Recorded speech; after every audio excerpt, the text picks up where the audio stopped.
एक नक्सली युवक आगे चलकर बना सिनेमा का बड़ा कलाकार। बंगाल के बरिसल के एक परिवार में एक बेटे का जन्म हुआ।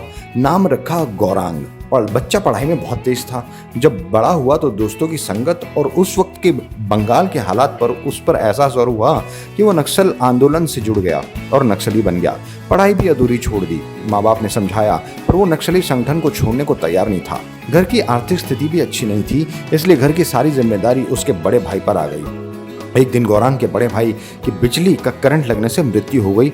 बड़े भाई की मृत्यु होने पर माँ ने फिर से गौरांग को समझाया कि घर की स्थिति अच्छी नहीं है और तुम जो ये नक्सली संगठन से जुड़े हो इससे कुछ नहीं होने वाला, एक दिन मारे जाओगे। माँ की बात गौरांग को समझ आ गई। उसने नक्सली दुनिया को छोड़ दिया, फिर से अपनी शिक्षा पूरी करने में लग गया। कॉलेज में दाखिला लिया और साथ साथ में काम भी करने लगा।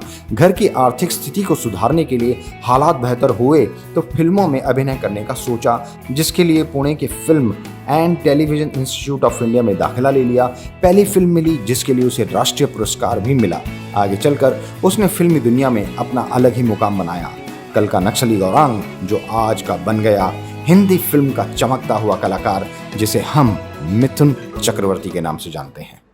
मिथुन दा अक्सर हम कलाकार की छवि जैसी देखते आए हैं, असल में उनकी लाइफ वैसी नहीं होती, क्योंकि एक कलाकार में अपने अंदर के कलाकार को हर किसी के सामने लाने का हुनर, जज्बा और टैलेंटेड होना बेहद जरूरी होता है और इसे बॉलीवुड कलाकार बखूबी समझते आए हैं। जिनमें एक ऐसे ही कलाकार रहे हैं मिथुन चक्रवर्ती, जिन्होंने अपनी मेहनत के बलबूते इंडस्ट्री में अपनी पहचान बनाई है, जो बड़े बड़े स्टार किड्स भी नहीं बना पाए बॉलीवुड में।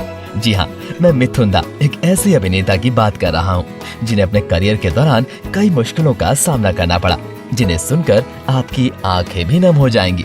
और आज हम आपको एक ऐसा ही किस्सा बताने जा रहे हैं जहाँ मिथुन दा को अपने दौर की एवरग्रीन एक्ट्रेस रेखा के घर सर्वेंट के तौर पर काम करना पड़ा था। तो चलिए जानते हैं क्या आखिर में चक्रवर्ती ने अपने करियर के दौरान कितनी परेशानियां झेली हैं और तब जाकर कहीं आज मिथुन दा इस मुकाम पर पहुंचे हैं। बॉलीवुड के डांसिंग स्टार मिथुन चक्रवर्ती जब नए नए इंडस्ट्री में आए थे तो उनकी इंडस्ट्री में कदम रखने से पहले ही इनका स्ट्रगल शुरू हो गया था। इन्हें हर मामले में काफी स्ट्रगल और मेहनत करनी पड़ी थी। यहाँ तक कि उस वक्त इनके पास ना तो रहने के लिए घर था और ना ही जेब में पैसे, जिसके चलते वो बिल्डिंग के गार्ड से बचकर उन पर बनी पानी की टंकी के ऊपर जाकर छुप जाया करते थे और वहीं सोया करते थे ताकि गार्ड्स इन्हें ना निकाल दे। फिर रोज सुबह उठकर काम की तलाश में जाया करते थे, पर हर जगह उनके काले रंग को देखकर इन्हें काम नहीं दिया जाता था और लोग ये कहकर मजाक उड़ाया करते थे कि इतना काला और बदसूरत दिखने वाला ये लड़का हीरो बनेगा। ये बात सुनकर उन्हें काफी दुख होता था और रातों को वो रोया भी करते थे।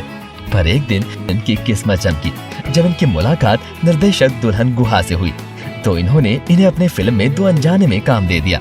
बतौर एक्टर नहीं बल्कि स्पॉट बॉय के रूप में इन्हें फिल्म के मुख्य किरदार अमिताभ बच्चन और रेखा, जो पहली बार इस फिल्म में साथ काम कर रहे थे, उन दोनों के स्पॉट बॉय का काम दिया गया था। ये हर रोज रेखा और अमित जी को होटल से लाने और ले जाने का काम करते थे और हर वक्त उन्हीं के साथ रहा करते थे। इनकी इस मेहनत को देखकर फिल्म के निर्देशक दुल्हन गुहा ने इन्हें इस फिल्म में एक छोटा सा रोल करने को भी दे देते हैं, जिसमें रेखा बुर्का पहने आगे चल रही है और मिथुन उनका पर्स उठाकर उनके पीछे चल रहे हैं। पर ये इतने तक ही नहीं सीमित रहना चाहते थे, ये तो बड़े एक्टर बनना चाहते थे। इसीलिए इन्होंने रेखा के स्पॉट बॉय होने के साथ कई फिल्मों में भी ऑडिशन दिए और जल्द इनकी मेहनत रंग लाई जब इन्हें अगली ही साल इनकी फिल्म मृगया में काम करने का मौका मिला। इनकी पहली फिल्म के लिए इन्हें नेशनल अवार्ड से सम्मानित किया था, जिसके बाद साल 1978 में मेरा रक्षक फिल्म में पहली बार लीड रोल करके इन्होंने बॉलीवुड में भी अपना कदम रखा और अपनी मेहनत से खूब सफलता हासिल कर खुद को सुपरस्टार के रूप में स्थापित कर लिया। वहीं रेखा ने भी इनके साथ भ्रष्टाचार, लड़ाई और अब इंसाफ होगा जैसी कई फिल्मों में अपने स्पॉट बॉय की हीरोइन के रूप में काम किया था, जिसके बाद इनकी गाड़ी यही नहीं रुकी और आगे बढ़ती गई।